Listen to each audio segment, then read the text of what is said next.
Welcome to Suman TV. నేను నాగరాజ పొంగనూరు. ప్రకృతి ప్రకోపానికి అతివృష్టి అనావృష్టిల వల్ల రైతులు తీవ్ర ఇబ్బందులు ఎదుర్కొంటున్నారు. పొంగనూరు నియోజకవర్గంలో బీర పంట సాగు చేసిన రైతులు ఇలాంటి దుస్థితి ఏర్పడింది.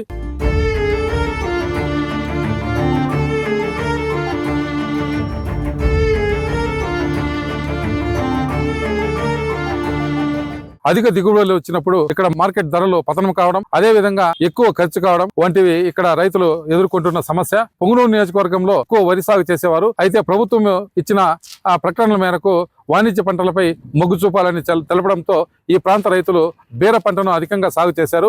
ఈ పంట దిగుబడి అధికంగా ఉన్నప్పటికీ ఇక్కడ మార్కెట్లు అంటే మదనపల్లి, పొంగనూరు, పలంనేరు వంటి ప్రాంతాలకు ఇక్కడ ఈ ప్రాంత రైతులు తరలిస్తుంటారు. బీర పంటకు అధికంగా రేట్లు ఉన్నప్పటికీ ఇప్పుడు వేసిన పంట దిగుబడి వచ్చే సమయానికి మార్కెట్ లో గిట్టుబాటు ధర లేకుండా పోతోందని రైతులు తెలుపుతున్నారు. దిగుబడి అధికంగా ఉందని సంతోషించి మార్కెట్ కు తరలిస్తే కనీసం 15 నుంచి 20 రూపాయలు మాత్రమే పలుకుతోందని, బోయకొండకు వెళ్లే మార్గంలో రోడ్ల పక్కనే వేసుకుని రైతులు అమ్ముకునే దుస్థితికి వచ్చిందని వారు వాపోతున్నారు. ఈ క్రమంలో మేకలవారిపల్లికి సంబంధించినటువంటి రైతులను అడిగి తెలుసుకున్నాం పదండి. అన్ని పంట చేసాము కానీ చాలా నష్టపడిపోయినాము. ఏదో బీరన్న 10 రూపాయలు వస్తుందేమో అనేసి 1 ఎకరా పంట చేశాను. 1,20,000 నాకు ఖర్చు వచ్చింది. ఏదో మార్కెట్ కి వేసుకుపోతే ఇప్పుడన్నా కోసి మార్కెట్ కి వేసుకుపోతే 10 రూపాయలు 15 రూపాయలు అట్లా వేస్తున్నారు. మేము చాలా చాలా చాలా నష్టపడిపోతున్నాము. మీరన్నా ప్రభుత్వము ఆదుకొని మమ్మల్ని సహకరిస్తే మేము మేలు కోరుకుంటున్నాము. పంటకి మీకు ఎంత ఖర్చు అయింది, ఎంత వచ్చింది, మార్కెట్ లో ఎంత? 1,20,000 నాకు ఎకరా ఖర్చు వచ్చిందన్న. ఆ తర్వాత ఇప్పుడు పంట కోసి వేస్తే 10 రూపాయలు 15 రూపాయలు వేస్తా ఉంటే చాలా నష్టపడిపోతున్నాము.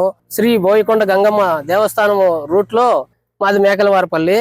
అక్కడ రోడ్డు పైన పెట్టుకొని అమ్ముకుంటా ఉంటే 20కి 30కి అమ్ముకుంటూ ఉన్నాము వచ్చిన కర్ణాటక వాళ్ళకి, యాత్రికులకి. కాకపోతే మార్కెట్ కి వేసుకోకపోతే చాలా నష్టపడిపోతున్నాము. ఏదో దాని మీద రైతులకు నష్టపరిహారము అందుబాటులోకి రావాలనేసి మేము ప్రభుత్వాన్ని గిట్టుబాటు ధర కల్పించాలని వాణిజ్య పంటకి మరీ కోరుకుంటున్నాం. పలంనేరు పోతే 25-30 అట్లా వేస్తున్నారంట. ఆడ బాక్సులు డబ్బు రాదని చెప్పి మేము అటు పోలా. ఈ రేట్ ఉంటే బాక్సులు డబ్బులు కూడా రాదు, అందుకనే పోలా. అంటే ఇక్కడ కోసి అమ్ముతున్నారు కదా, ఎంత వస్తుంది? అదే ఇక్కడ కోసి అమ్మిన దాంట్లోనే ఏదో 10 రూపాయలు వస్తుంది. అంతేగాని మార్కెట్ పోతే రూపాయి రాలా. సరిపోతుంది, మందులకి కాయకి సరిపోతుంది. ఏం ప్రభుత్వం టమాటాలు చేసిన అట్లా పోయా, ఇవన్నీ చేస్తే 10 రూపాయలు మిగులుతుందంటే ఇవి ఆటికే సరిపోతుంది. గిట్టుబాటు ధర కనిపించాల. శంకర్ రెడ్డి, మేకలవారిపల్లి. 5 ఏళ్ళ నుంచి బీరకాయ చేద్దాం. దాంట్లో కాయ రేటు కాయ ఉండదు, నష్టము ఏమి లాభాలు లేవు. పంట ఏమో బాగానే వచ్చింది. ఇప్పుడు మార్కెట్ లో రేట్ ఎంత ఉంది? మార్కెట్ లో రేటు 20 రూపాయలు ఉంది. మార్కెట్ పోతే తక్కువ అయిపోతుంది. ఏ ఊరికి మీరు పోయేది మార్కెట్? మదనపల్లి, పలమనేరు. అంటే ఇప్పుడు కోత ఎత్తుకోమైనారు కదా, ఎంత వచ్చింది, ఎంత మందులు కొట్టినారు, ఎంత లాభం వచ్చింది? లాభం లేదు స్వామి, నష్టమా.